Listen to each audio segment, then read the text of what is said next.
Muy buenas tardes a todos y a todas y sean muy bienvenidos a este taller sobre el uso de Healing Earth. Soy Nicolás Dorronsoro, co-coordinador de la red AUSJAL de Medioambiente y Sostenibilidad. Y la verdad es que estamos muy contentos de poder celebrar este taller porque Healing Earth es una herramienta muy poderosa que sabemos que tiene un gran potencial y estamos convencidos de que la educación es la herramienta más poderosa para dar respuesta a los problemas ambientales a los que nos enfrentamos. Este proyecto tiene mucho trabajo detrás. Este va a ser el primer taller de otros que vendrán después y queremos agradecer muy especialmente, por supuesto, a nuestras colegas de la Ibero Torreón, Ibero Tijuana y Ibero Puebla por haber hecho posible este taller. Sabemos que hay personas de muy distintos países en este momento con nosotros. Muchas gracias por su asistencia y confiamos en que este taller nos ayude a manejar cada vez mejor esta herramienta en la que tenemos tanta confianza. Así que, María Eugenia, cuando quieras, adelante. Muchas gracias, Nicolás. Bueno, pues muy buenos días a todos. La verdad nos da muchísimo gusto poder finalmente organizar este taller después de tanto tiempo que tratábamos de hacerlo presencial y era muy complicado organizarnos. Bueno, la pandemia nos ha enseñado muchas cosas y una de ellas es que la virtualidad es algo que puede funcionar muy bien. Entonces nos da muchísimo gusto poder dar este taller. Un poco les voy a contar el contexto. So, Mike, if you can change it, please. Entonces, el objetivo de este taller es capacitar capacitadores en el uso del libro de Healing Earth. Este libro ha sido coordinado en gran medida por Nancy Tuchman y por Michael Schuck, que están en la Universidad de Loyola en Chicago. Ellos han trabajado mucho sobre estos temas de ecología integral y sobre esta manera de, digamos, impartir conocimientos que contienen por lo menos 4 componentes. Uno es la ciencia, otro es la ética, otro es la espiritualidad y otro es la acción. Entonces creo que esto es una forma muy innovadora de hacerlo, pero por eso mismo creemos que es importante conocer una metodología para instrumentarlo o para impartirlo. Entonces, este libro ya ha sido escrito ya es un proyecto de varios años. Ya está, obviamente se escribió en inglés y ya está traducido al español, al portugués y va al francés y pronto al chino. Entonces ahorita Rachel nos va a contar un poquito más sobre esto, pero este libro ha sido validado por varios organismos. La Asociación Internacional de Universidades Jesuitas y el Proyecto Internacional Jesuita sobre Ecología, por ejemplo. Está construido en la línea de la pedagogía ignaciana y en ese sentido pues, es muy compatible con todas nuestras universidades.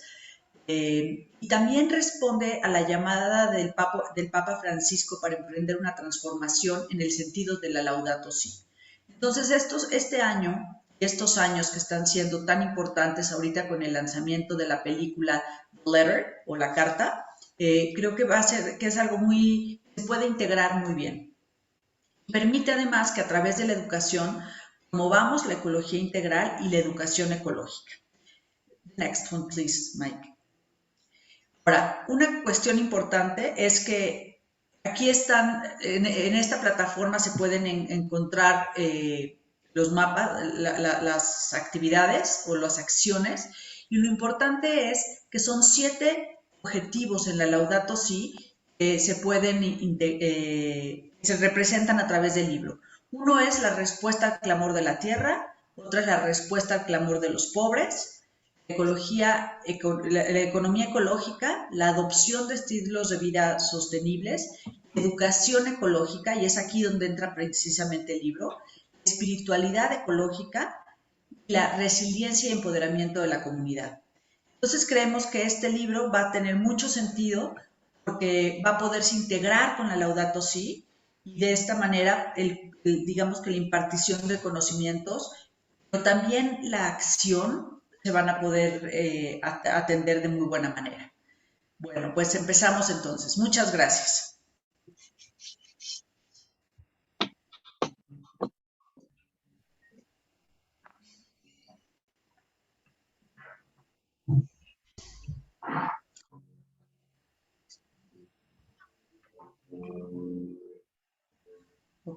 Entonces ahora me parece que va Rachel. Mike,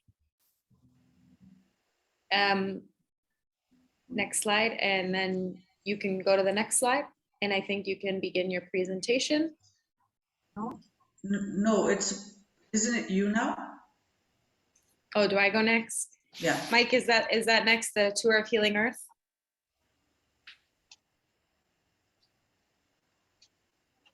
Okay, great. Un gusto conocerlo. Mi nombre es Rachel. Mike, you can stop sharing your screen and I can share mine.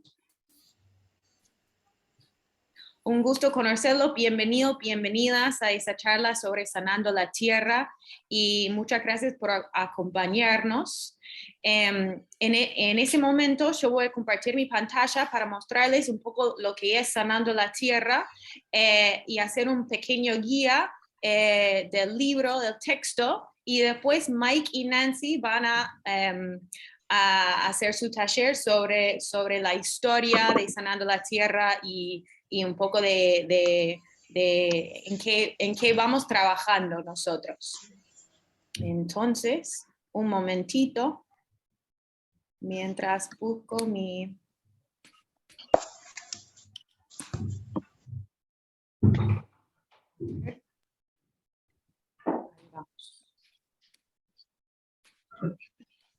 Bueno, todos pueden ver mi pantalla bien, donde dice Healing Earth. Súper, perfecto. Bueno, eso es la página principal de Sanando la Tierra, que llamamos en inglés Healing Earth. No sé si han visto algunos de ustedes una vez, si no, perfecto. Si sí, ahora podemos compartir un poco más de información sobre este libro, ese recurso importante.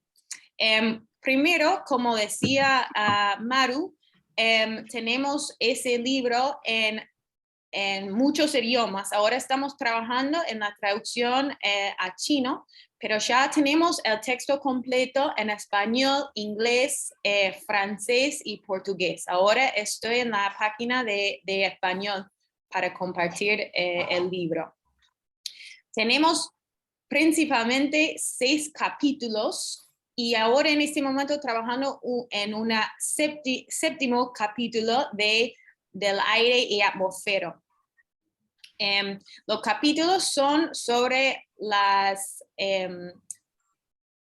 problemas medioambientales más urgentes que enfrentamos ahora en la sociedad, digamos.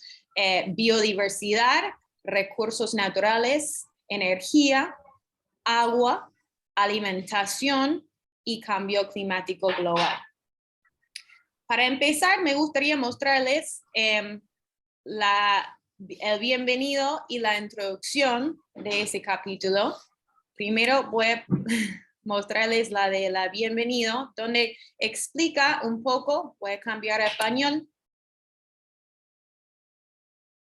donde explica un poco la historia y cuál es el enfoque o cómo abordamos esos problemas medioambientales, socio-medioambientales a lo largo del libro. Entonces sería bueno, creo que algunos de ustedes ya leyeron eso, que pasamos el enlace para leer eso, y es una pequeña introducción sobre el libro. Además, acá al lado tenemos la navegación para navegar a otras partes del libro. Además, abajo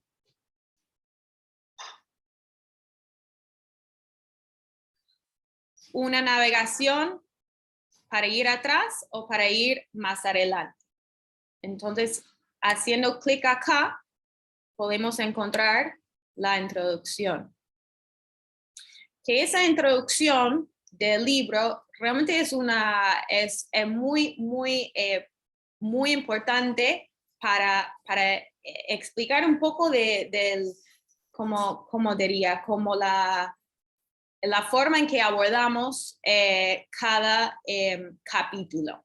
Como decía María, la idea de Sanando la Tierra es abordar esos temas medioambientales de 4 disciplinas. La primera es ciencia, después ética, espiritualidad y al final acción. Entonces, en esa introducción nos explica como dándonos esa fundación del libro.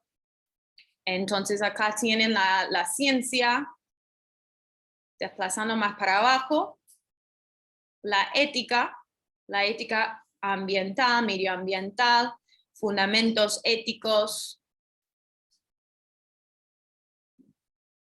normas éticas, principios morales, etcétera, etcétera. Después tienen la parte de espiritualidad.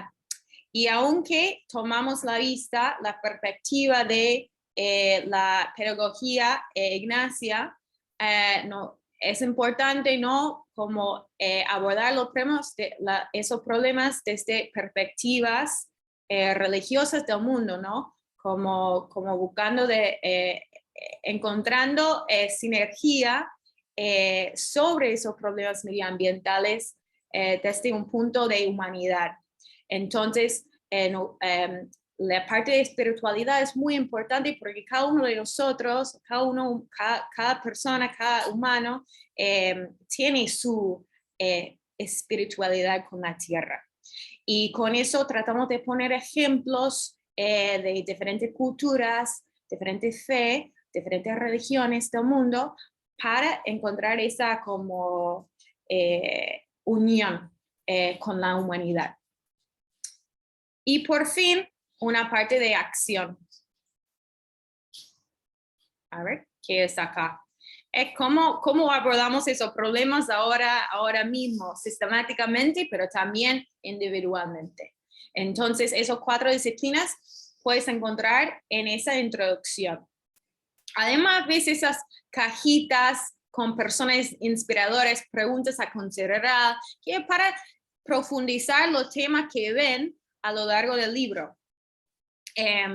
Conecta una parte a la otra parte y es muy linda, es un libro muy interactivo en ese sentido. Bueno, además quiero mostrarles un poco más sobre sobre algún capítulo, entonces voy a desplazar para arriba y pues navegar al libro desde acá arriba, leer ahora, o también de esa sección de acá abajo. Entonces, para poner un ejemplo, voy a elegir recursos naturales y cuando hago clic, me lleva hasta esa parte del libro. Dentro de cada capítulo está organizado, como decía, en esos 4 disciplinas. Entonces, una sección de ciencia, una sección de ética, una sección de espiritualidad y una sección de acción. Además de esto, tenemos los objetivos de aprendizaje, un estudio de caso y después al final de cada capítulo, preguntas de reflexión y exploraciones para desafiar un poco de los temas que vieron en el libro. Acá también en la primera página de cada capítulo tienen las mismas secciones que dice en este lado derechito. Y una vez más, para destacar la navegación abajo, eso para ir atrás al capítulo anterior o para ir adelante a los objetivos de aprendizaje. Una cosita que me gustaría destacar también son los estudios de caso, manteniendo vamos a mantener el capítulo de recursos naturales, que ya estoy acá, el estudio de caso, el coltán y los teléfonos celulares. Como dije sobre la importancia de tomar ejemplos y de todo el mundo en la parte de espiritualidad, también nos parece algo muy importante en los ejemplos de los estudios de caso dentro del libro. Entonces, tenemos siempre en cada capítulo un estudio de caso de algún lado del mundo que pone en juego, que conversa sobre temas de la ciencia, ética, espiritualidad y acción. Y al final, como 4 puntitos sobre cada una de esas disciplinas. Además, tenemos muchos estudios de caso, no solo uno por cada capítulo, sino estudios de caso adicionales para profundizar los temas, pero también para mostrar ejemplos de otras partes del mundo. Y ahora en ese momento estamos trabajando para armar un mapa de todos los estudios de caso que tenemos y estamos haciendo una convocatoria ahora para obtener más estudios de caso.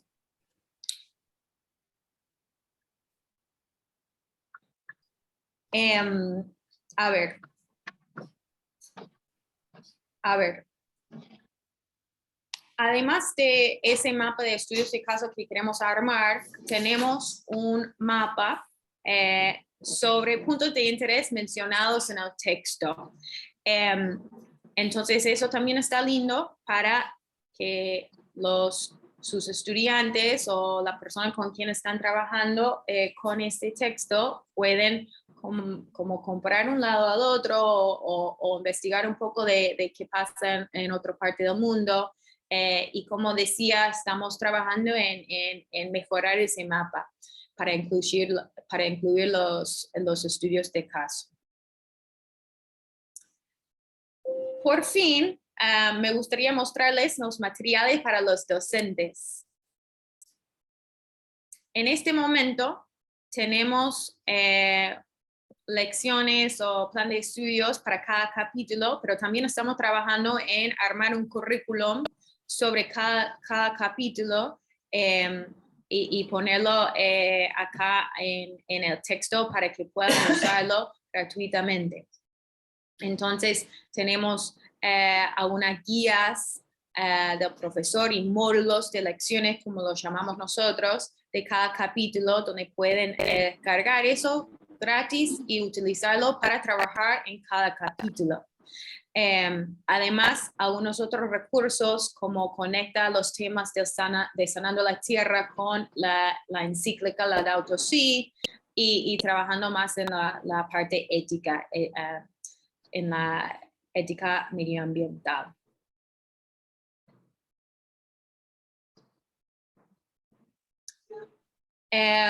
Bueno, ahora en ese momento voy a volver al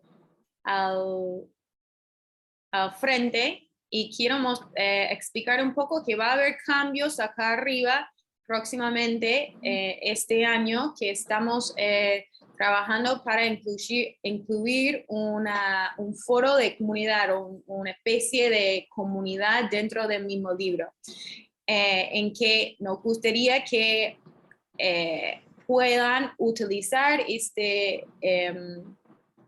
esa comunidad para compartir con otros docentes de otras partes del mundo, otros docentes en Latinoamérica, y compartir recursos o lecciones o cosas o lo que sea, formas para mejorar el libro, y compartir entre ustedes y también con el equipo para que podamos ofrecer más recursos. Entonces, una vez que publiquemos esto, va a aparecer un botón de comunidad. Además, va a aparecer un botón de, ¿cómo se dice? Registrarse. Y eso es para que ese mismo libro queda queda libre para los estudiantes, pero para los profesores o las personas que dan clases con ese libro pueden inscribirse y tener acceso a todas esas otras partes, los materiales para docentes, otros recursos que estamos trabajando ahora, el mapa, pero sigue siendo gratuita, sigue siendo gratis, pero es para formar esa comunidad dentro del libro. Y una cosita más que quiero destacar es para conocer los académicos, las personas que han contribuido al libro.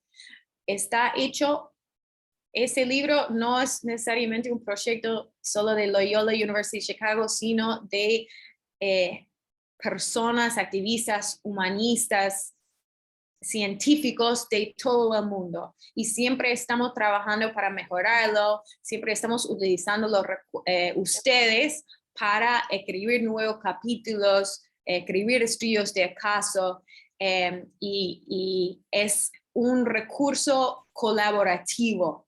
Mira, tenemos un montón más de personas, entonces en ese sentido es algo colectivo, un recurso colectivo, y queremos seguir promoviéndolo así.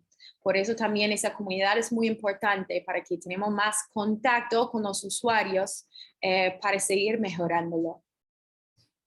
Bueno, en ese sentido, yo termino mi parte del tour de Sanando la Tierra, y muchas gracias, y paso la palabra a Mike, Schuck y Nancy.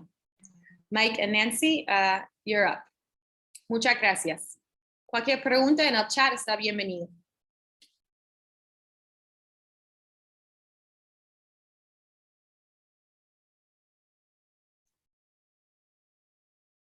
Tienes el micrófono apagado, perdón. Mike and Nancy, the tour is over. Go ahead. Okay. Let me get my PowerPoint up.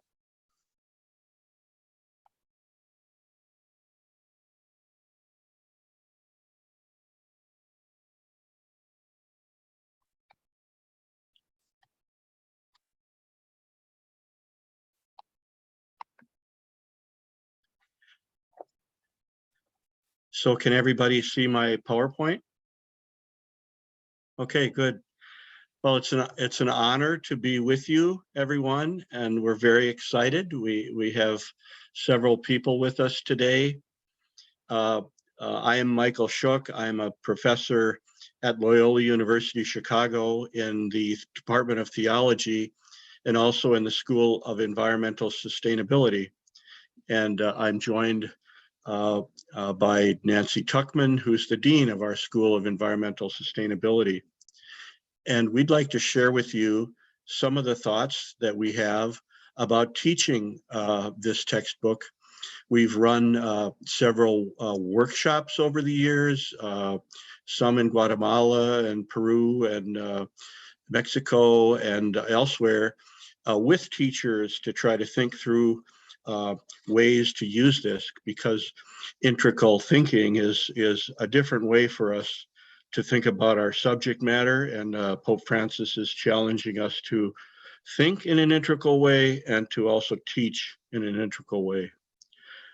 I think our most important statement in Healing Earth, that is something of a mission statement for us, is our belief that the wisest and most effective response to Earth's urgent challenges will come from people who are scientifically literate, ethically grounded, spiritually aware, and motivated to act. And we think this is a good goal for leader education in Jesuit institutions, whether it's Jesuit high schools or Jesuit universities and colleges, forming leaders. And in the formation of our students as leaders, we hope they have a sufficient scientific knowledge and a sense of moral responsibility, and a realization of their own internal spirit, and motivated to act. That would just be a wonderful, result of our institutions to create more and more students like this. We're also, as you know now, these are 4 themes throughout Healing Earth. The integral element is also animated by Pope Francis's, probably his most quoted statement in Laudato Si, that we're faced not with 2 crises, but with one environmental and the other social, but with one crisis. That is the complex crisis that is both social and environmental.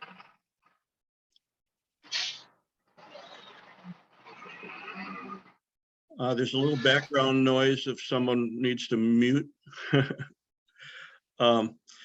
So there's really 6, when I'm approaching, and I'm going to use, I'm a kind of a visual learner, and so I'm going to use some visuals here to try to communicate how I approach teaching with this textbook. If we think of like an inverted cone here, and this first surface is, say, the environment, and Pope Francis wants us to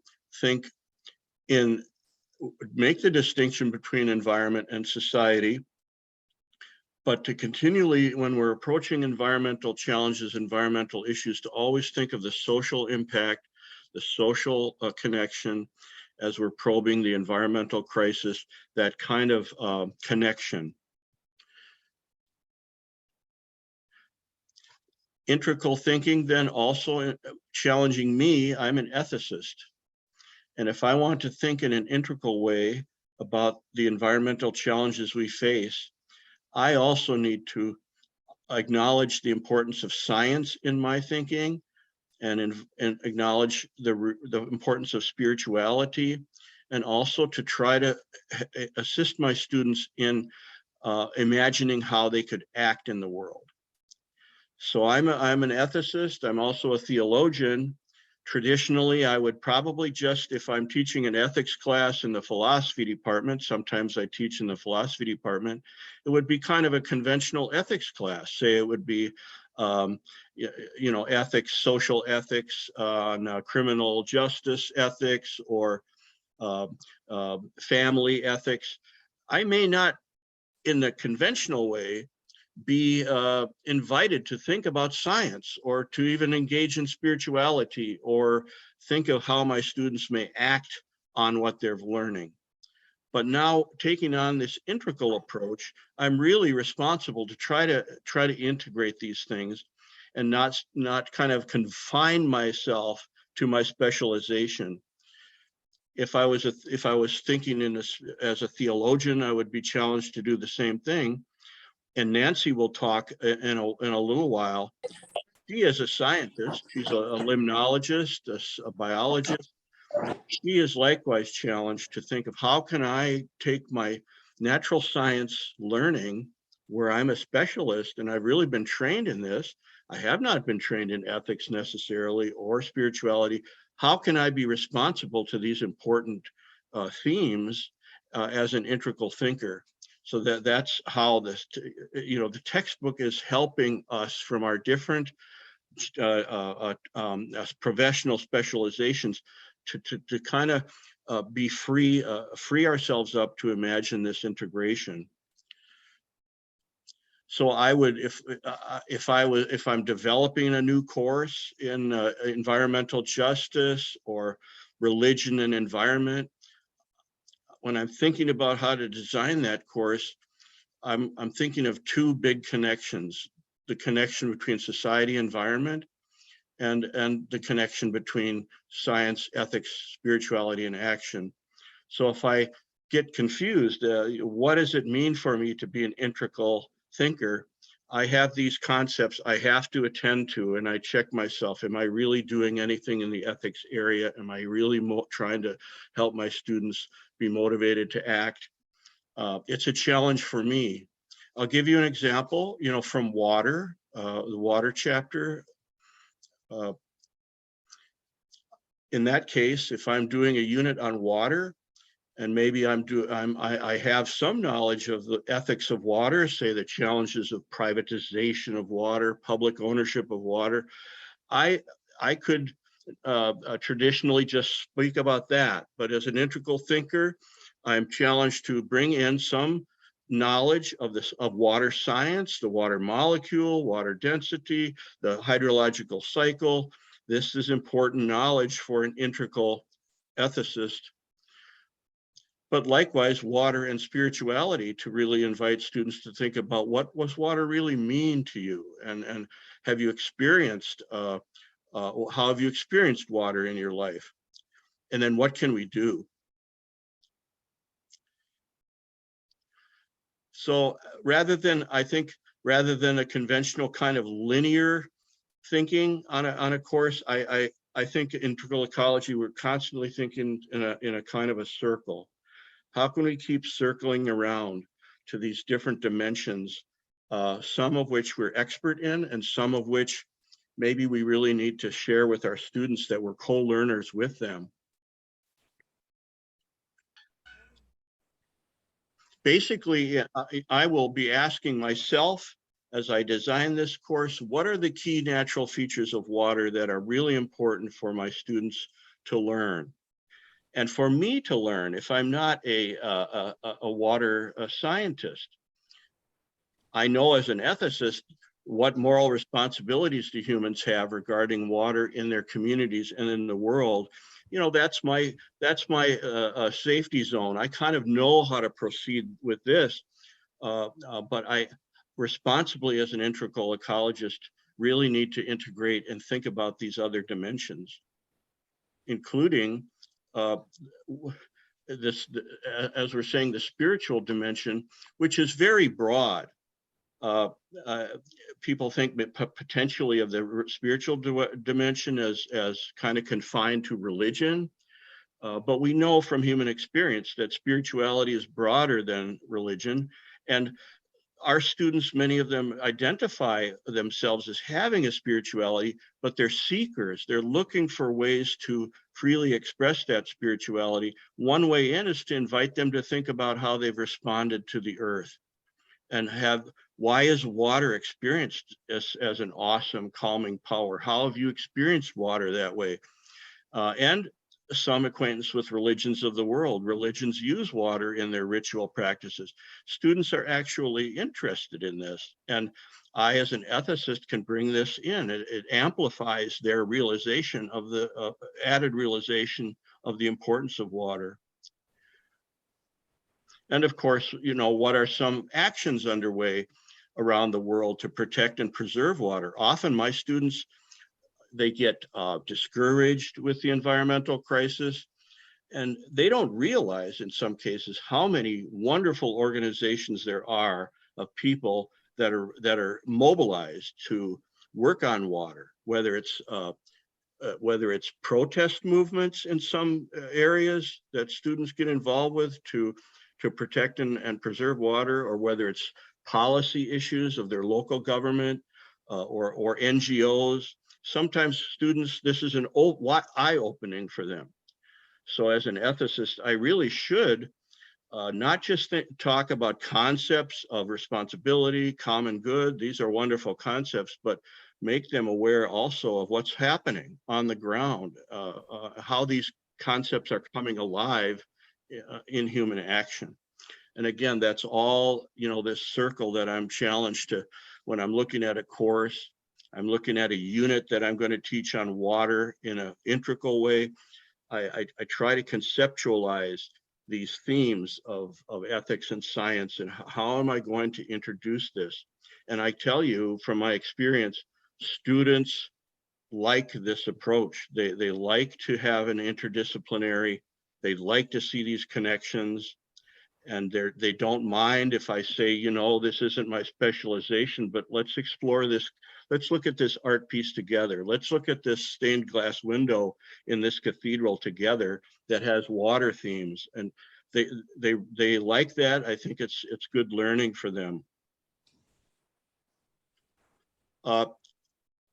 if we have time, I would go into Healing Earth just for a few moments and give some indication of how I would use work through the water chapter.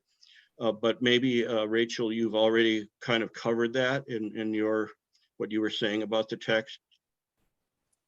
I sort of gave an idea of how it's organized. So I think it's okay that you go through a little bit and give your, to relate it to what you just talked about. Okay. I'm just going to do this for about 5 minutes, and then I look forward to hearing from Nancy to talk about her ideas from a science perspective. Okay.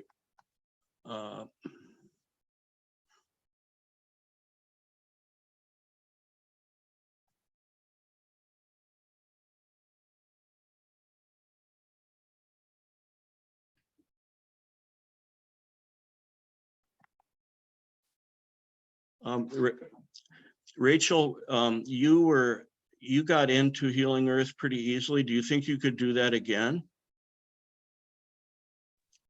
Sure. And then maybe you could help me go through it. Yes. One Okay. moment. You need to, can you stop share screening? Oh, yeah. Screen sharing. Yeah. I hope this is okay for people so far. Okay. Bueno, voy a entrar al agua. I go to water. Yes, please.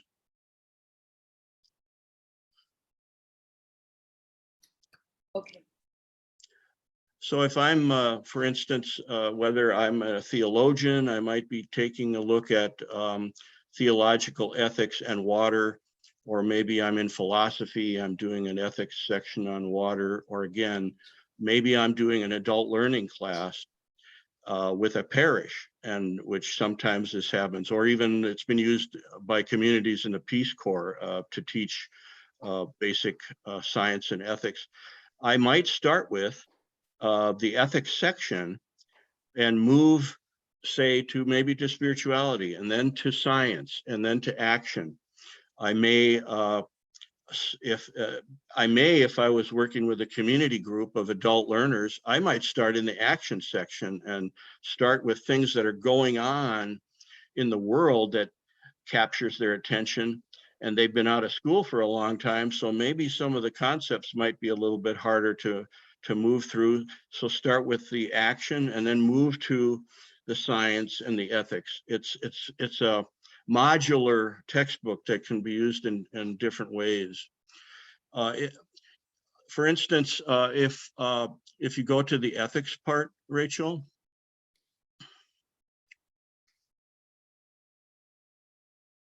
And if you scroll down to the common good.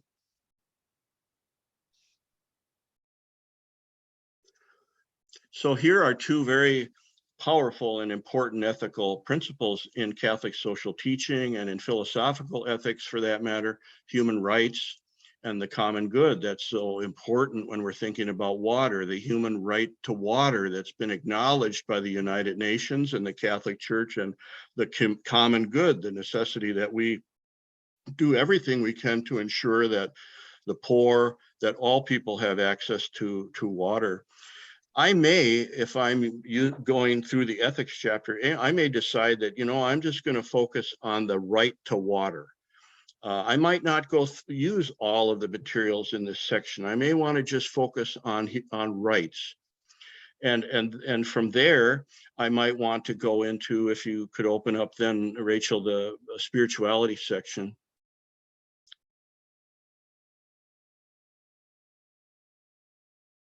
Acuérdense que pueden navegar por acá.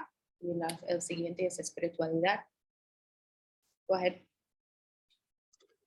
And if you go down the spirituality section, I'll often have my students read the whole section, but I won't necessarily focus on every part of it.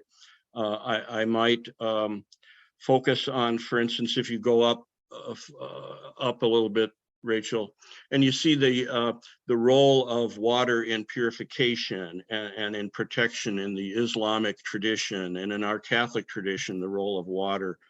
And you can, you can connect the spiritual and the sacred and power of water that contributes to our respect for water and its intrinsic value, which translates into our right to water as human beings. But you can even go into the direction of the indigenous communities that will talk that water has its own rights that we must acknowledge. So that moves into spiritual and religious often discussions of the value of water as a sacred entity. Students are interested in this. Then I might go to, for instance, science. If we go into the science section, Rachel.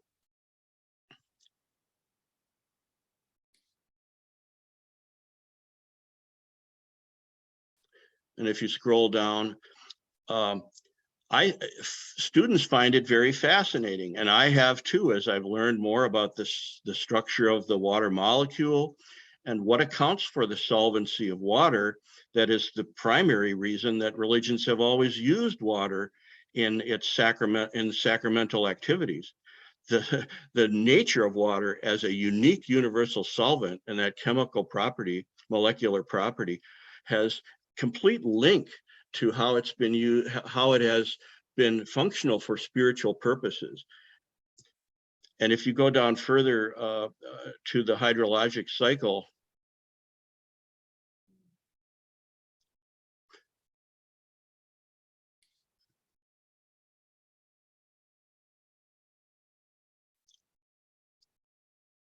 every religion has within its narratives, within its epic, a flood.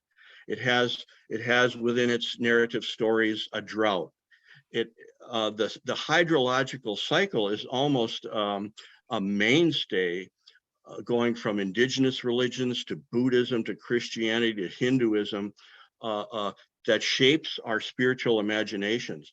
And so for students to read some of the sacred stories from different religions, seeing the role of water in the narratives from ancient Hebrews to Christians to Hindu, and then to see that, you know, this is linked to a natural reality, a natural feature, they find that connection very interesting. So whether you start with the science and then find that it has such an impact on the way people think ethically and the experiences they have spiritually. The way we try to do that, I think Rachel mentioned, if you scroll down again, Rachel, are with these look aheads, which then will signal, for instance, if you're starting in the science section and you're in the hydrologic cycle, and there's a little aside here, you know, as you read further, you will discover that there's a spiritual dimension to this. So we try to integrate the spirituality, the ethics, and the action as students are reading the chapters or the sections. But here again, I can select. I may not want to talk about all of this equally, but I may select certain things to pull out. If you'd go to the then to the action section, and I'll finish.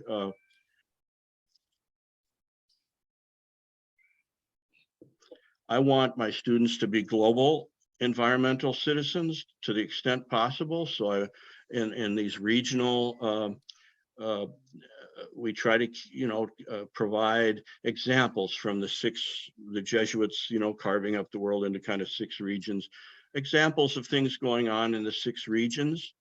And then we even drill it down a little closer to more local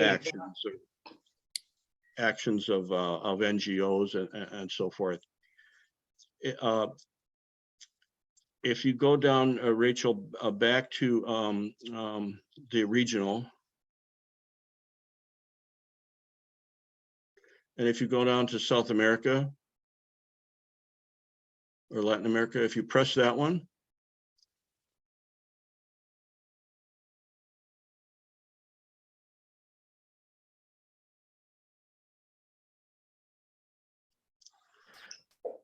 Can you see this? This just happens to be an article about certain Latin American countries coming together to work against plastics in the ocean. The reason I bring this up is you'll see the date there is 2018. So that's actually 4 years old, and we could easily find something that would be more recent, which says to us we need help. And we need help to people that would be willing to see something like that and say, you know, I have something that's more recent, I'd like to contribute. We would love our textbook to be an ongoing group interaction where the teachers that are using it find new things or they find errors and they're continually interacting with us. So the textbook really is a living and breathing teaching tool. Well, I hope that gives you some ideas. I know we're all different as teachers, and we all, this is what we do. It's dear to our hearts. We all have our methodologies, but I just wanted to share some of the thoughts that go through my mind as a teacher when I'm trying to think in an integral way and teach that way. I know Nancy, likewise, as a scientist, has things she'd like to add to this. So Nancy, I've talked too long, sorry. No, that was really helpful, Mike. And I would just like to welcome everybody and thank you for joining us. And Mike asked me if I would speak to you as a group about how I approach using Healing Earth in a classroom from a scientific perspective. I really admire how willing Mike, as an ethicist, is to go into the science and teach the science, even though he doesn't feel like it's really his area of expertise. I think it's fair to just claim to our students that we're lead learners. We're not experts necessarily, but what we're trying to do is integrate the world in the way that we're presenting these environmental issues from chapter to chapter. We do find that, at least in the United States, we have become, our disciplines become very siloed. So you only teach biology over in the biology department. And that's where they learn about natural ecosystems. And then you have to go across campus to the theology department to learn about ethics. But you don't really hear about the environment in your ethics classes, and you don't really learn about ethics in your biology classes. So the students don't get that integration. And we find that when we challenge the faculty to try to integrate these things for the students are really excited about all the connections that this method of teaching really helps them make. And it helps them then to go ahead and make those connections even when the teachers aren't doing it, you know, in different classes that they take. Well, maybe Mike has more courage than I do, or maybe he's just plain old smarter than I am. But I have to admit that being a scientist, I'm not very comfortable talking about ethics and spirituality, but I do have a moral compass and I do have my own personal spirituality, so it can at least start there. And I think the Healing Earth textbook gives me a lot of guidance as well.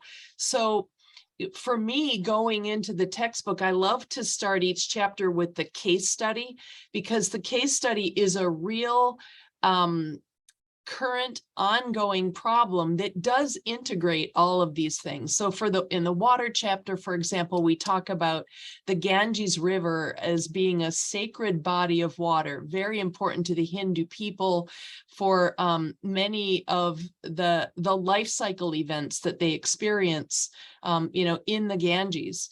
And then talking about it from the scientific perspective, not only is it terribly polluted, but the water level is being reduced over time because of the fact that the glaciers, you know, up in the mountains are melting, and year by year there's less and less water coming into the Ganges River. So that's a big climate change problem that's directly affecting the flow of the water, the distribution of the water, and actually concentrating the pollution.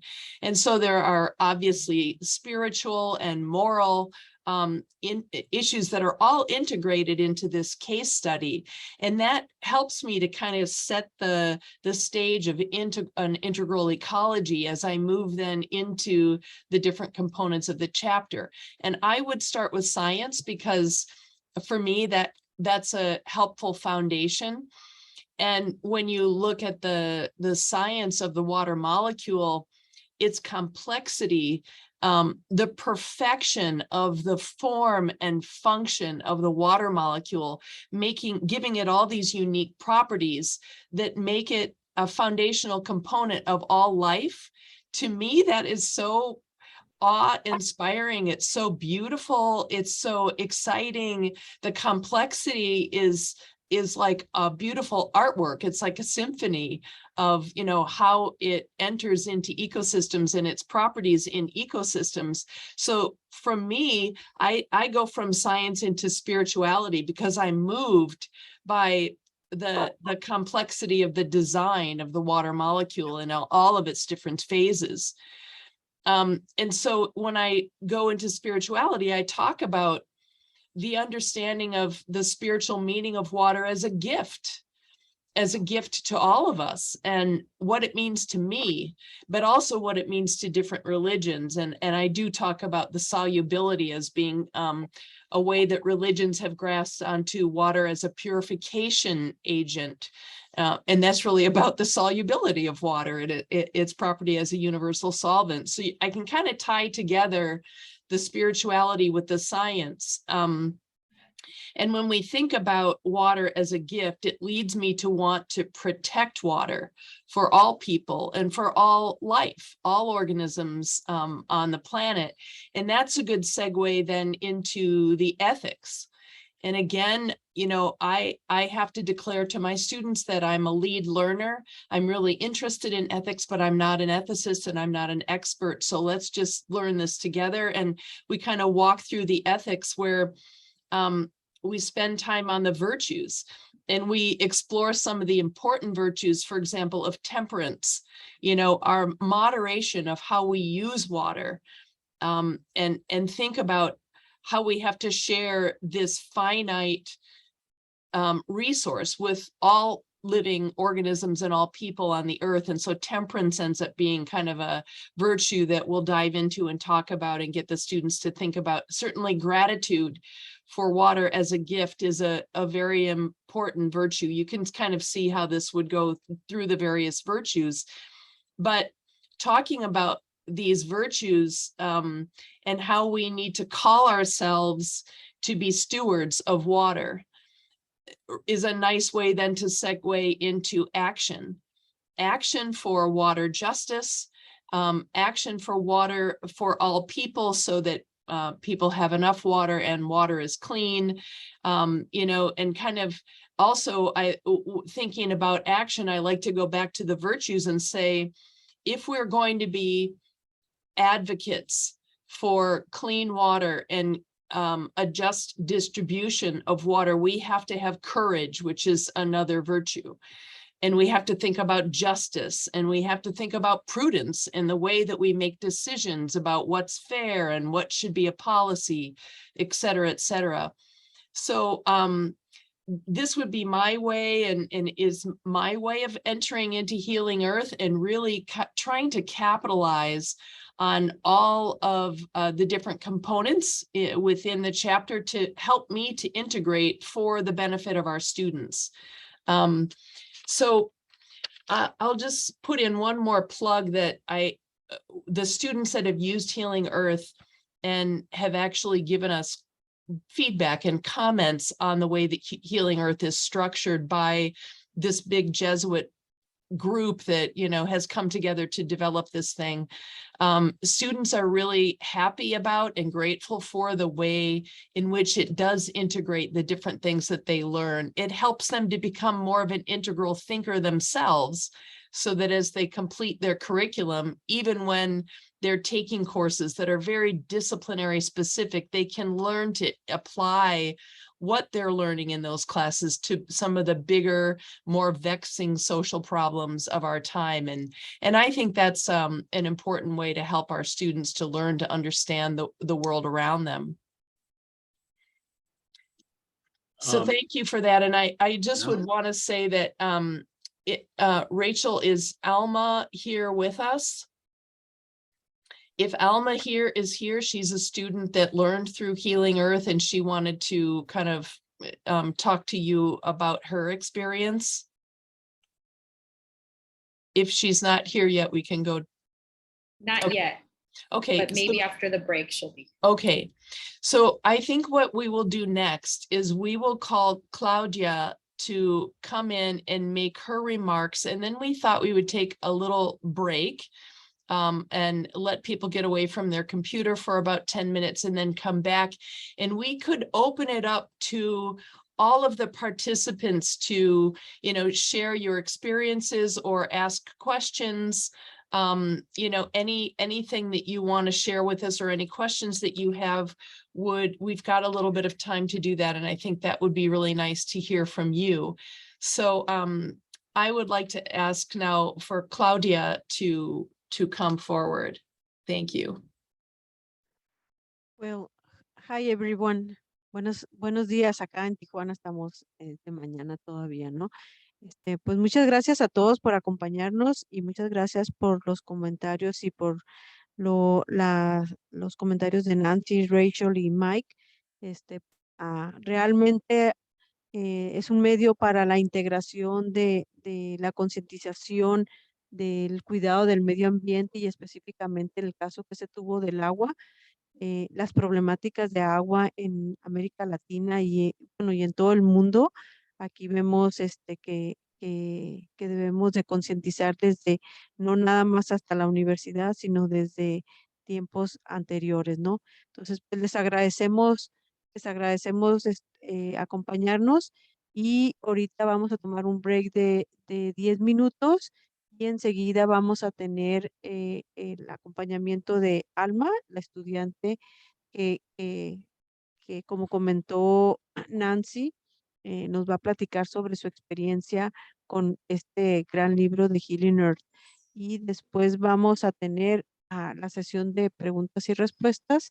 Y al final tendremos la participación de Alejandra con específicamente una invitación sobre los casos de estudio que comentó tanto Mike como Nancy y como Rachel en su plática.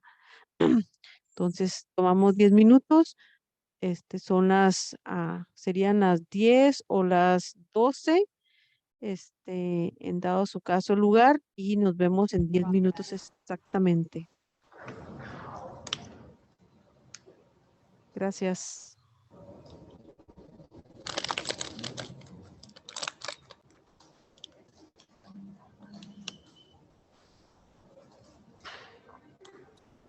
Let's take a 10-minute break here and we'll see you all soon.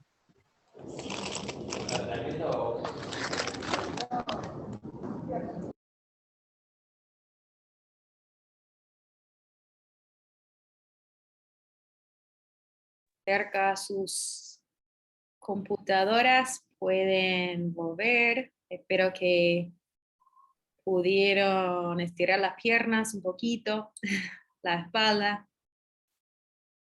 Mucho tiempo en la silla, ¿no? Bueno,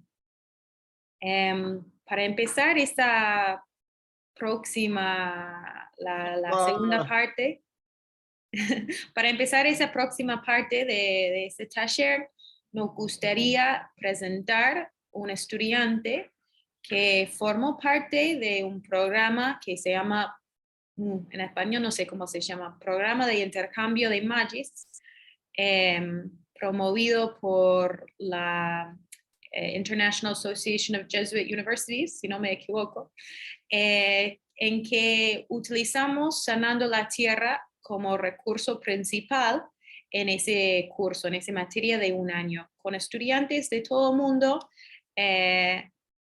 principalmente de Latinoamérica, y nos gustaría presentar a Alma, que está acá con nosotros, de Colombia, y ahora viviendo en España, que va a compartir su experiencia utilizando esa perspectiva que recién presentamos. Entonces, Adelante, Alma, y muchas gracias. Hola, buenas tardes a todos. Bueno, pues ya me hicieron una presentación muy bonita y para contarles un poco acerca de mi testimonio en el curso, el curso lo hicimos más o menos durante 4 meses o 3 meses y fue precioso porque después utilizamos todo lo que aprendimos para poder hacer un proyecto y como materializar todos los conocimientos que teníamos. Para lo que para mí fue muy especial porque habían muchas preguntas que yo jamás me había hecho en toda mi vida, como por ejemplo, me acuerdo que en un taller, uno de los primeros talleres nos preguntaron como que pensáramos en qué sentía, como no sé, es que no me acuerdo exactamente cómo era, pero era como imagínate que estás en un medio ambiente tal, en un bosque, no sé, qué siente el bosque, qué siente el agua, cómo le gustaría el agua que tú la llamaras. Em, ¿Qué te diría el agua si pudieras hacer una conversación con ella? Y ese tipo de preguntas eran cosas que yo nunca me había hecho y que me interpelaron de una forma muy especial porque dejé de ver la naturaleza y los recursos naturales como literalmente un recurso que puedo utilizar y lo empecé a ver más como mi hermana, ¿sabes? Como ese ente que es igual a mí y que realmente necesita que empecemos a tomarlo en serio para, para empezar a actuar. Entonces, eso fue muy bonito y esa fue toda la parte también de espiritualidad, porque luego empezamos a ver como comunidades, no sé, vimos una texto de un hombre maravilloso que nos explicaba las diferentes como visiones que se tenían acerca del agua y era muy bonito ver cómo siempre el agua ha sido mucho más, incluso para compartirles algo mucho más personal. Después de ese taller, yo como que me prometí a mí misma que yo quería ser como el agua, porque como que es algo muy bonito, porque el agua da vida, el agua es amor, ella fluye por todo lugar y va sanando todos los lugares por donde va y no destruyendo. Bueno, a menos de que sea una avalancha o algo así, pero quiero ser como agua calmada. Entonces, pues eso fue muy bonito y pues también me hizo pensar muchas cosas, sobre todo porque después yo fui a Indonesia y en Indonesia, para hacer mi intercambio, soy colombiana, me fui a Indonesia.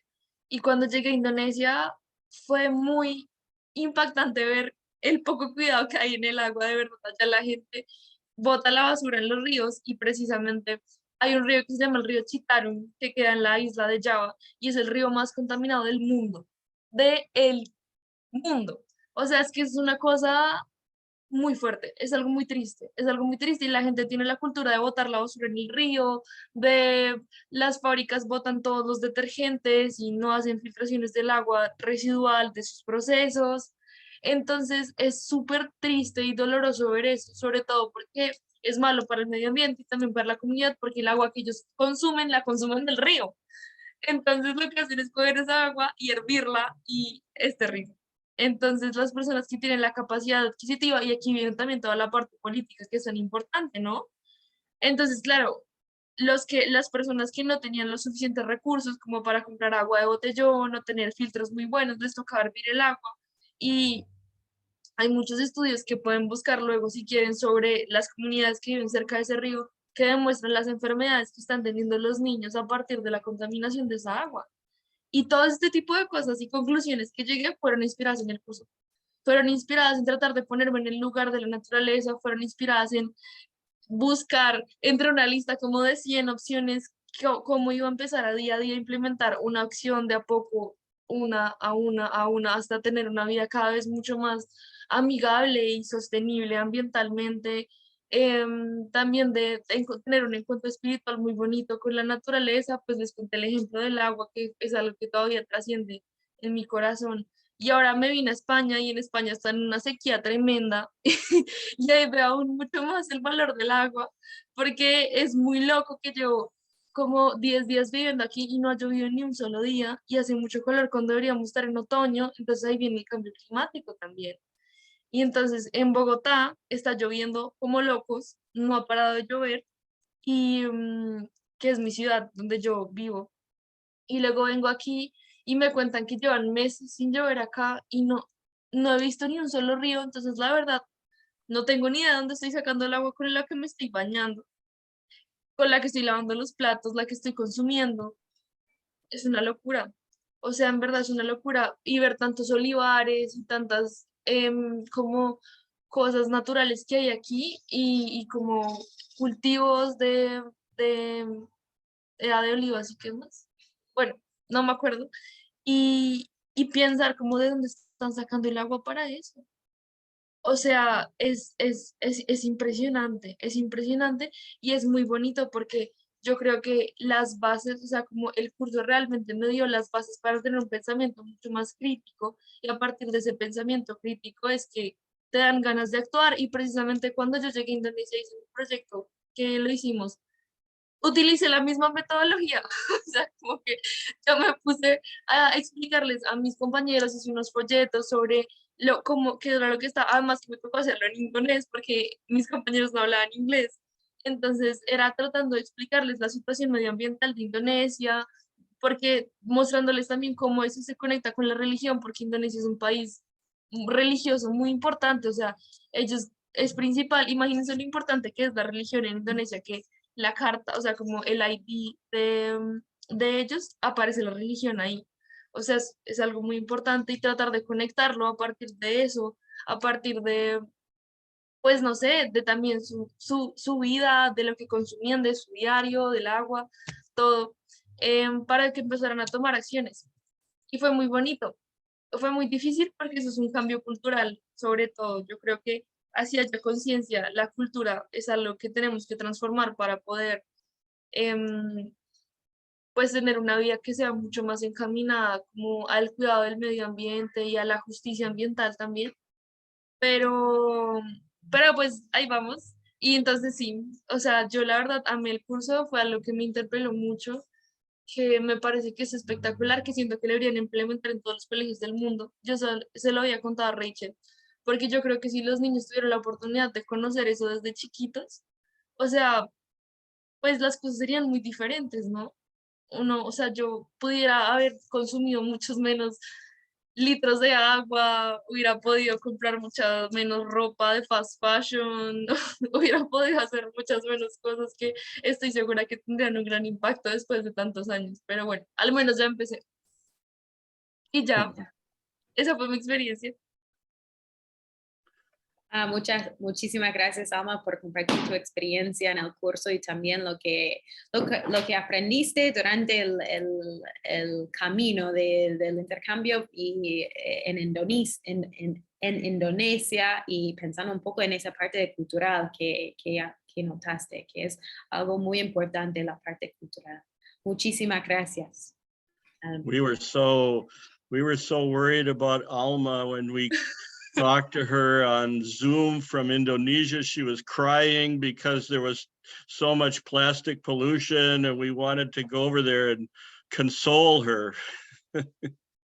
Yes, definitely was just like that. Fue tan terrible lo del plástico que todos los 7 meses que viví en Indonesia, el plástico que consumí lo guardé en mi cuarto, porque allá no reciclan. Y todo el plástico, el cartón, lo dividí y lo guardé en mi cuarto. Y no lo quería botar porque y al final logré encontrar una especie de recicladora, una persona que se encargaba de hacer procesos de industrialización y ella me recibió las botellas de plástico y el cartón. Y fue lo único que logré reciclar, pero al menos. Y entonces imagínense cómo era mi cuarto. Yo vivía en un cuartico chiquito, de nada, y la mitad del cuarto era basura. Porque allá todo es de plástico y todo el mundo iba y me decía, estás loca, ¿por qué guardas la basura? Y yo decía, porque es que yo no voy a botar eso al río y yo no voy a mandar eso a un botadero donde todo termine, o sea, vuelto nada, quemándose, sacando más gases de efecto invernadero. No. Entonces sí, así fue, literal. Yo sufrí mucho por el medio ambiente en Indonesia. Unbelievable. Claro. Muchas gracias, Alma. Bueno, por eso eso medioambiental también es un desafío sistémico, perdón. No necesariamente algo individual para que no haya más estudiantes que tienen que colectar basura en su cuarto. Bueno, con eso me gustaría abrir ese espacio para preguntas que pueden poner en el chat o también pueden levantar la mano y tenemos muchas personas que pueden traducir las preguntas. Si quieren hacerlo en español no hay problema. Y no necesariamente preguntas, sino comentarios o algo que quieren compartir acerca del taller o lo que ya van trabajando en tus propios espacios, y tener esa especie de compartir. Muchas gracias. Con eso pueden poner preguntas ya en el chat o levantar la mano.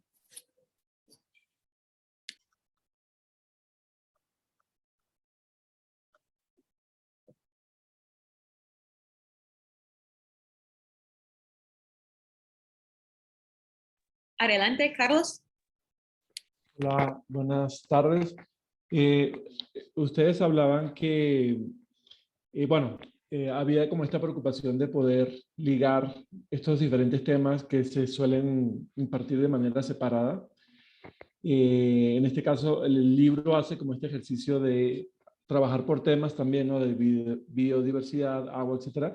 Pero quería confirmar si ustedes dentro del libro tenían algún apartado donde ya hacían justamente como esta combinación de estos temas, quizás a lo mejor a partir de un proyecto. Sé que se va trabajando de forma integral en cierta medida como lo están abordando, pero no sé si tienen experiencia que se comparta en el libro a partir de justamente esta visión más sistémica.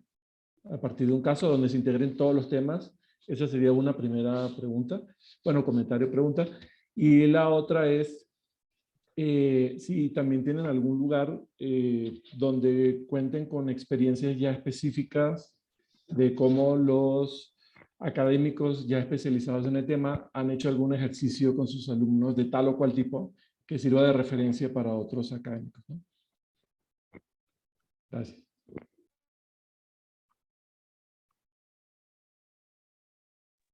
Maria, are you able to translate the question? Yes. Basically, Mike and Nancy, the question is, if you have a special section in the book where you have like the experience of teachers integrating all of these things, if there's some teaching material related to that in the book. In short, I think that would be the question. Right, Carlos? Yes, the thing is that I want to know if there is a specific point in the book where you can see examples of the integration of all of the subjects, and if there is a place in the website, for example, where we can find examples of how the teachers apply with exercise or share the experience with a specific exercise that we can have as reference. In the supplements section that Rachel was showing, you might have seen that there are lesson plans. There's examples in each chapter of a lesson plan for water or a lesson plan for biodiversity.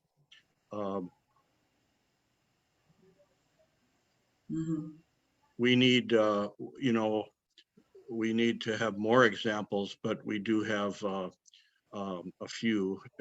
I don't know, Rachel, if you want to double click on one of the lesson plans. The second one there would be yeah, there you go.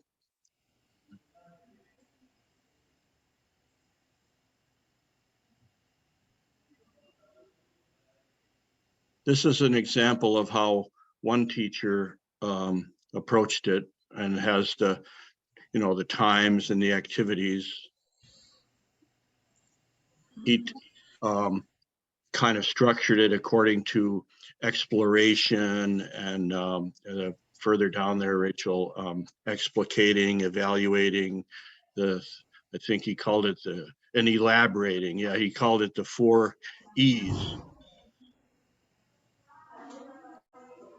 También me gustaría compartir, además de esto, esos guías que tenemos puesto de cada capítulo, que realmente es más enfocado en el capítulo en que estás, pero como explicaba, que estamos por publicar una comunidad, el punto es también fomentar esa parte de lo que decís, de colaborar con otros docentes, otros profesores de otras partes del mundo, que qué han hecho para poder armar algo un poco más,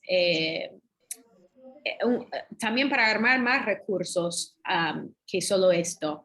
Pero eso es un proyecto que estamos trabajando ahora. Entonces, esa colaboración ya viene.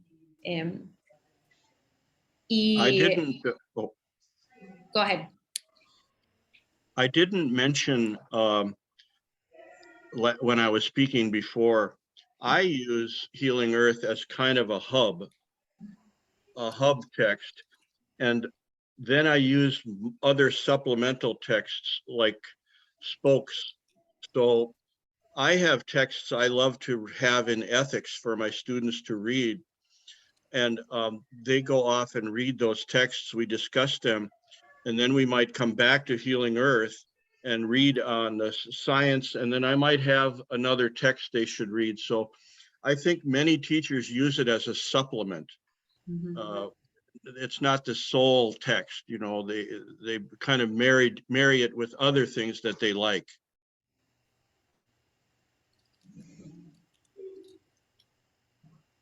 And Carlos, I don't know if this directly answers your question, but I do think the case studies are very valuable for integrating within each chapter. Mm-hmm. And then at the very end of the textbook is a synthesis chapter that tries to integrate all the different topics from the all the different chapters together in a way that helps students kind of summarize and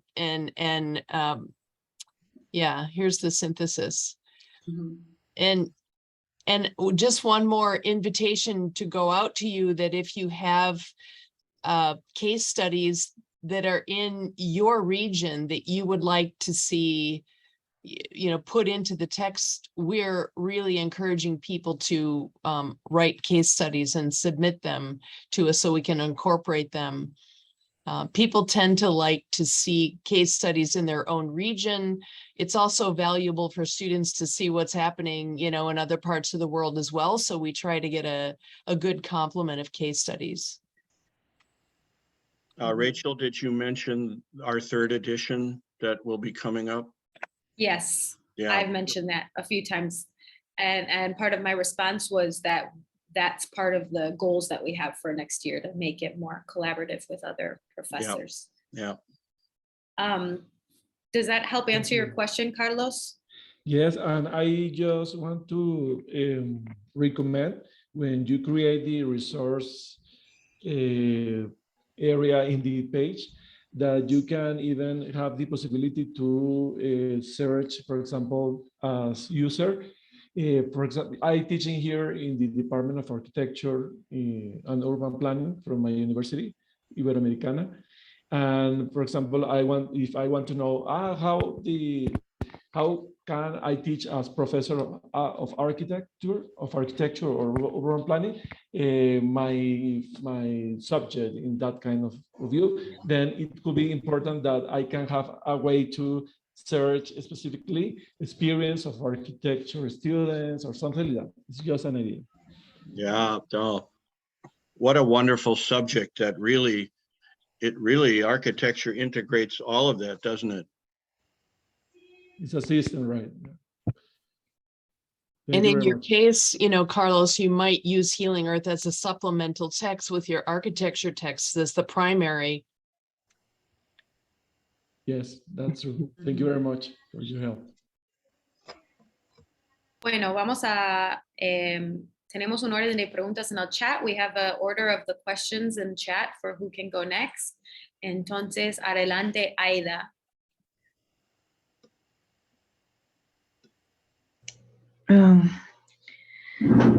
No hablo inglés bien, lo entiendo, pero no lo hablo.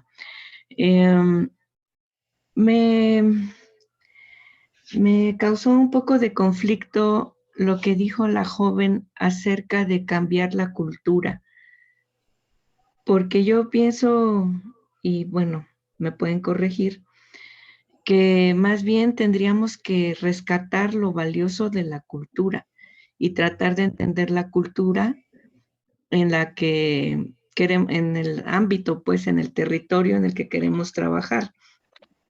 Por ejemplo, México es un país pluricultural, ¿sí? El norte y el sur y el centro son muy diferentes. Los pueblos originarios tienen sus propias culturas, etcétera. Y creo que más que cambiar la cultura sería hacer como una adaptación, rescatar lo más valioso y entender, podríamos decir, entre comillas, sus malos hábitos, por qué los tienen, pero sí con base en el entendimiento de la cultura. No sé qué opinen acerca de esto. Gracias. I can translate that for you.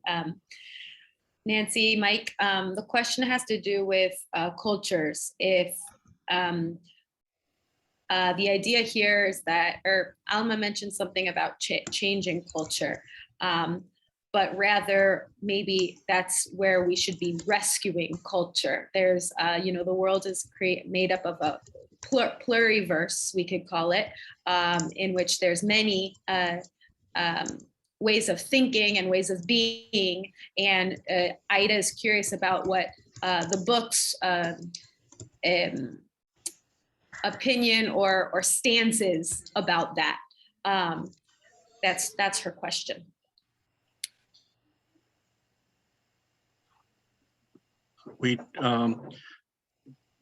I think the area of culture and really fleshing that out, and also fleshing out society, that's an area where we have to expand Healing Earth.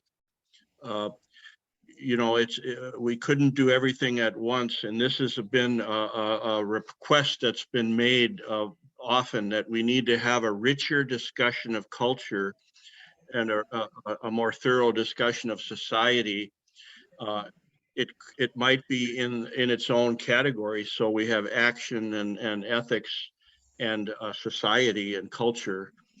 So I think that's very important.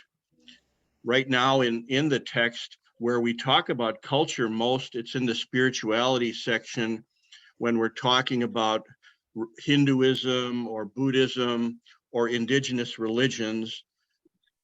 There's a cultural discussion that we encourage there. But we need to do more in that area. And we also know we know that traditional indigenous knowledge is a science that is distinct from Western science. So we know that much work is going on today at trying to help Western science appreciate the traditional earth knowledge of indigenous populations, and that's something we're very aware of and want to do a better job of integrating that.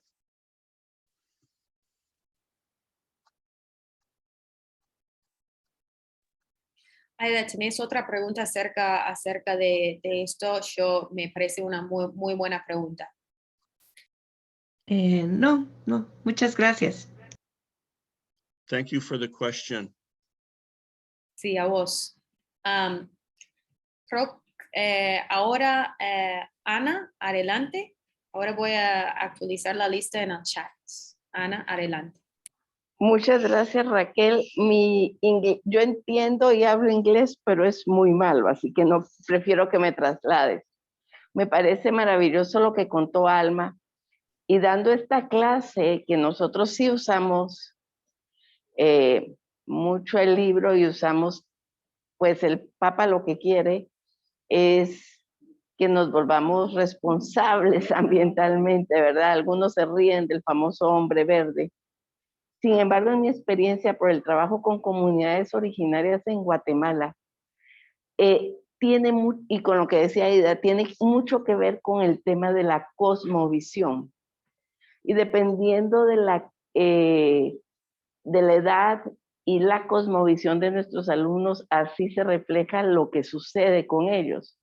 Tuve la oportunidad de darle clase unos 2 años atrás a los de teología, Y fue maravilloso, como decía, no me recuerdo quién de los dos, cómo para las comunidades originarias el agua no solo sirve para lavarse o tomar o cocinar, tiene otro concepto. Sin embargo, con mis alumnos de la ciudad me doy cuenta que lo que más les impacta es el tema de la atmósfera. Y como decía Alma, cuando se dan cuenta que necesitan cambiar de su pasión por el fashion fast y esas cosas, yo sí creo que el libro nos ayuda a que ellos tengan porque nosotros lo usamos desde hace como 5 años, un entendimiento de que nuestras acciones impactan el ambiente.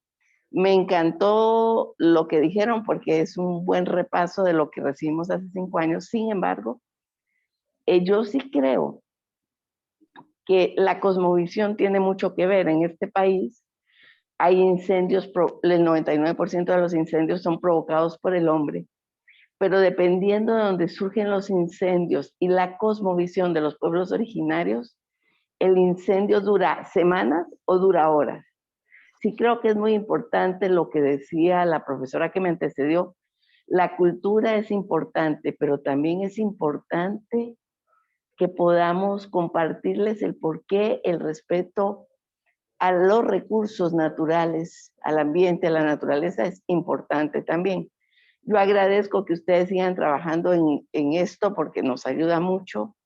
Y al de arquitectura le quería decir que nosotros aquí usamos unos proyectos por profesión y hay uno muy bueno de arquitectura sostenible para involucrar a los arquitectos en el tema. Yo solo quería agradecer y contar mi experiencia que sí veo cómo los alumnos cambian de actitud con respecto al ambiente, como bien decía Alma, porque no tienen la conciencia de que sus acciones impactan al ambiente, no entienden la conciencia de que la tierra y los recursos en general son seres vivos, ¿verdad? Solo quería hacer ese comentario. Muchísimas gracias a todos. Gracias por seguirlo actualizando. Gracias a vos por compartir tu experiencia. Voy a hacer la traducción. Mike and Nancy, Anna is sharing an experience. She's been using the book, y corregime si no estoy traduciéndolo bien. She's been using the book for the past 5 years in her classes. I'm not quite sure which level. I didn't catch that. But one of the things that she also noted, she thanked Alma for giving her experience and how it's changed her, because she's seen that same experience in the students that she works with. And she also wanted to highlight how many of her students come from or learn about indigenous populations in their region, and that part about cosmovision and rescuing and honoring culture is very important. And it's seen, especially with water, is seen differently than maybe the Catholic tradition of purification, and making sure that we do honor those different views of how people relate to water. But nonetheless, learning about it and learning about it from this book has proven to change the way that they see the earth and see water, and help them realize that part of the issues in her example was like forest fires. It can be started from people, from man. So having this book has shown them how they can also change in their actions to better the earth and have better connection with the earth. So she wanted to thank you both, Alma in particular, and also for just having and providing this resource and for always updating it. ¿Lo tradují bien? Lo tradujiste muy bien. Solo quiero agregar algo que ya no dije y oyéndote me di cuenta que se me fue. Los casos impactan a los muchachos. Por ejemplo, el que tienen del río Ganges y el que tienen de cómo Suecia maneja el tema de los residuos y desechos sólidos, es una de las cosas que más los impactan, porque como hablamos de la acción, pero llegamos a la espiritualidad, me voy a saltar todos los pasos para no quitar mucho el tiempo.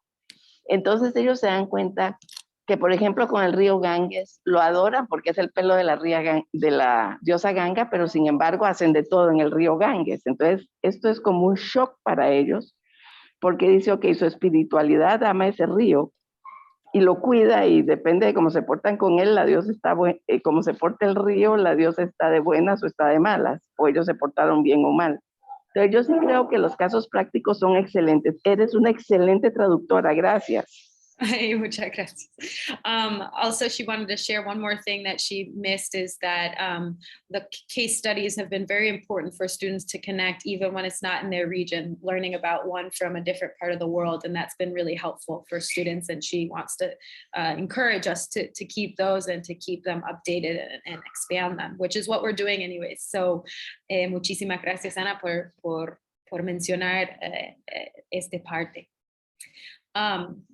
Por fin tenemos 20 minutos más, pero tenemos un par de cosas para concluir la sesión, pero queremos dar espacio a las últimas dos preguntas. Entonces vamos a hacer las dos preguntas juntas y después Nancy y Mike pueden responder a esas dos preguntas conjuntas.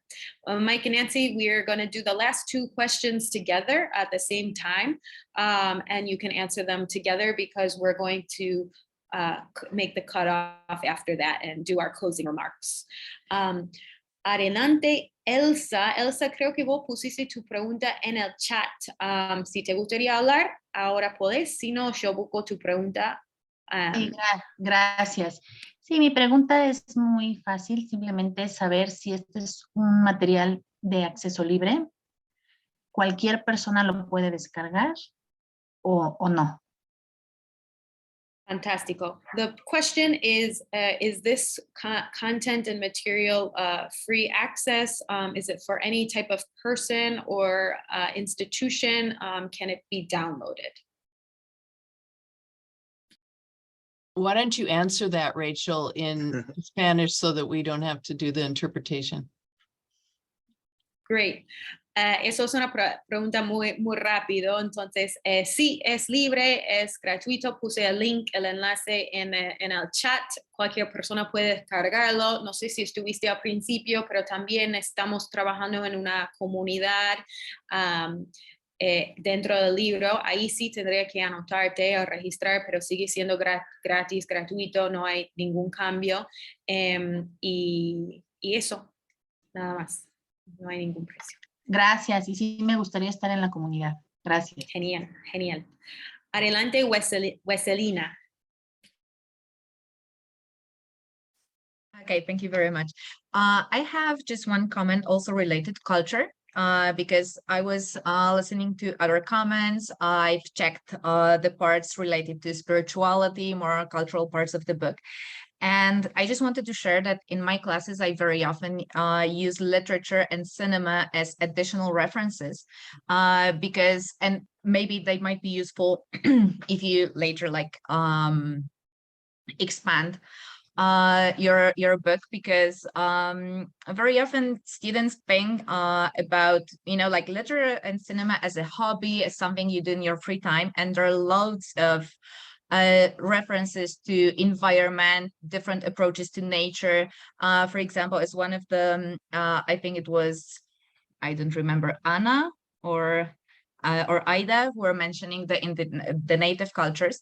For example, using contemporary texts by contemporary native poets who approach literature and nature in their works might result also very useful, because that way the students don't see it as something, you know, far away, as something culturally different or something that belongs to the past, but they can actually know. I work in Mexico, so for example, to meet I don't know, poets from Chiapas, from Oaxaca, who actually are, you know, like they have certain importance in the cultural life of Mexico, but they simply don't know them, and that way they can link the contents that we learn about environmental issues, etc., and something real, something tangible that actually happens in their own land. ¿Cuál es el remitente? Ay, perdón, ¿qué pasa?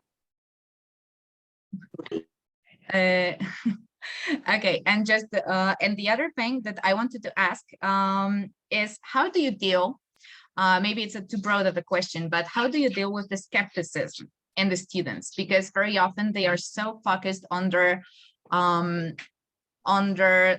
careers, on their how to say that, on what they study, that they don't open to other other kind of knowledge.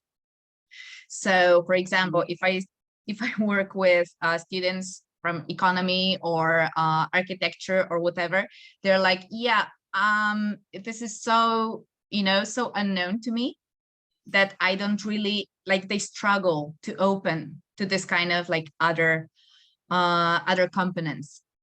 And this would be all. Thank you very much.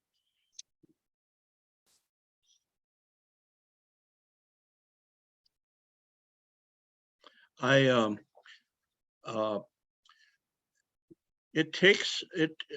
think you're right. It takes some time to direct the students' attentions to their interiority because they are so focused on their careers and their functional classes. But I found exactly what you're saying. If I put a work of art up on the screen and I invite them to comment on it and we have a discussion, it draws them out. And then they hear the different opinions of their peers. And I find they start to enjoy that. It's a beginning of expressing that interiority. And then it's an opening to ask questions about morality. Is this art suggesting something that we should think a certain way? So I agree with you that art is I think it's a perfect way to begin to get students to draw that out of themselves, don't you? I wonder, Weselina, if we should be trying to incorporate more of those materials into the chapters so that, faculty that are teaching from it and students that are looking at it could link to different videos or, documentaries or art pieces of artwork. That would be nice. I like that idea very much. I have elaborated for my students a list of films, like both fictional and documentaries, that I also from like all parts of the world and concerning different topics. So, for example, they in my class, they have to choose one and make a critical comment of this movie that I have chosen, using, of course, external materials from what we talked about in class about global warming or corporate social responsibility, etc., real cases, for example, Erin Brockovich, or I don't know, Deepwater Horizon, things like that. And I found that this is a very useful way and also more fun way to engage them. Yeah. Well, maybe we could start with you if you've got a big collection of videos that you've selected for your classes, and you could send those to us and give us advice about where you think they would fit best in the book. That would be terrific. No problem. I have because actually my area of expertise would be nature writing, so I have like a huge collection of books, both from Anglo-Saxon ambit both or Hispanic, that I can share with you. Poetry, narrative, diaries, all the history of nature writing, and also, of course, quite a big collection of movies. So I would be pleased. No problem. Perfect. Thank you. I have to share with you something that was very exciting about 3 weeks ago now. I've been using an art piece by a Native American artist named Buffalo Gouge, and he lives in Oklahoma. He's a Cherokee artist. And I've been using this art piece for quite a few semesters, and I was beginning to worry that maybe I was abusing his copyright privilege. And so it took some time, but I finally got his phone number and I called him. And I said, I'm sorry, I always attribute the art to you, but I've never really had permission to use it publicly. And he said, oh, I love that you're using my art, and I would love to talk to your students about my art. So it was wonderful. We had a Zoom meeting, and he came in, and by Zoom from Oklahoma, we had a wonderful discussion. And for all of my students, it was the first time in their lives they'd ever spoken to a Native American person. So I think art, like you say, it's a wonderful, and particularly if you can get the artist to join you.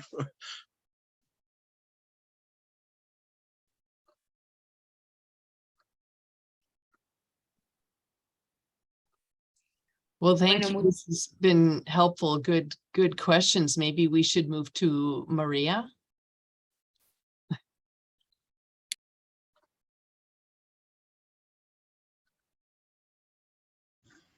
Thank you. So we're going to basically conclude now.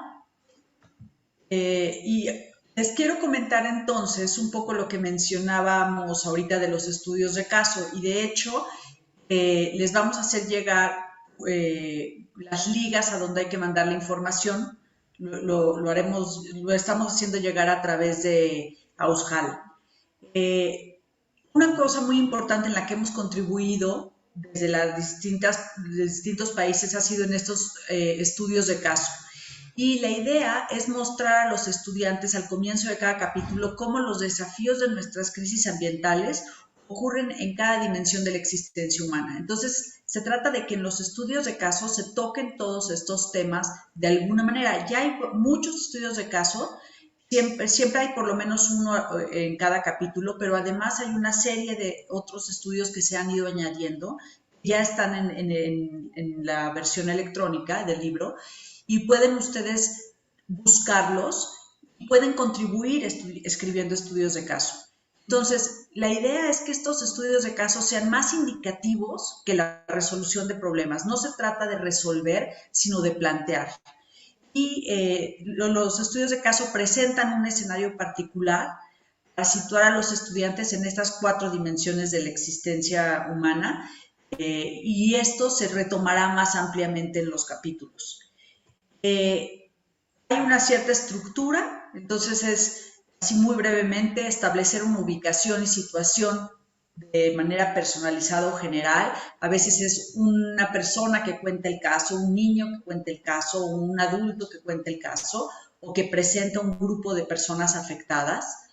Ofrecer breves datos empíricos sobre la situación, indicar un conflicto ético o conflictos que hayan surgido en la situación, indicar cuál es el desafío espiritual, es decir, significado, valores, culturas que se está presentando en ese estudio de caso, qué acciones están siendo tomadas en respuesta a esa situación, y esbozar al menos 4 preguntas amplias del estudio de caso que sirvan como 4 secciones, como la ética, espiritualidad, acción.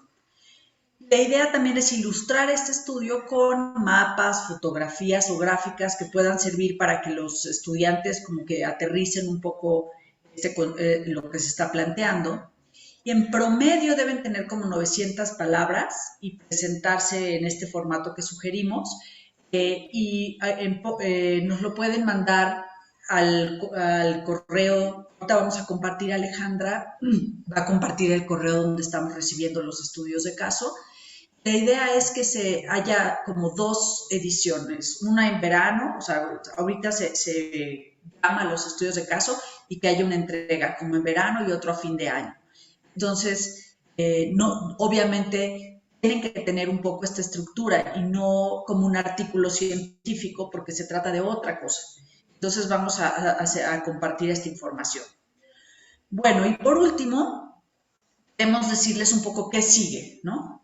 La situación es que esto que estamos haciendo ahorita no es nada más así como una plática aislada, sino que se trata de formar a personas que utilicen este libro, no necesariamente utilizarlo completamente, sino que integren partes de Healing Earth a su texto actual, para irlo haciendo de manera paulatina, integrar esta visión de ecología integral a sus propios cursos, ¿no? Entonces, la idea es usar el libro, penetrarse con él, aprender y difundir su uso. Entonces, la idea es, o la propuesta es, de aquí a diciembre, vayan ustedes integrando parte de este libro a alguno de sus cursos, para que podamos el año que entra, en el semestre de primavera, dar clase incluyendo alguna parte de este libro. Durante todo este periodo pueden mandar sus dudas a este correo, que será donde se irán contestando, pero les proponemos que el 9 de diciembre, de 11 a 1 hora de Chicago, porque ya no sé qué países cambian a qué hora, se va a hacer otro webinar muy parecido a este, pero con la idea, más que parecido, con la idea de compartir las experiencias y resolver dudas que hayan tenido durante su planeación, y que pueda servir para que otros también puedan armar su planeación. La idea es empezar en enero de 2023 usando parte de este libro en sus cursos y en mayo reunirnos para una retroalimentación. Entonces, este taller más que nada más informativo es para utilizar el libro en alguna parte y poder ir entrenando cada vez a otras personas en el uso de Healing Earth, con la retroalimentación que nosotros vayamos también generando a partir de nuestra propia planeación.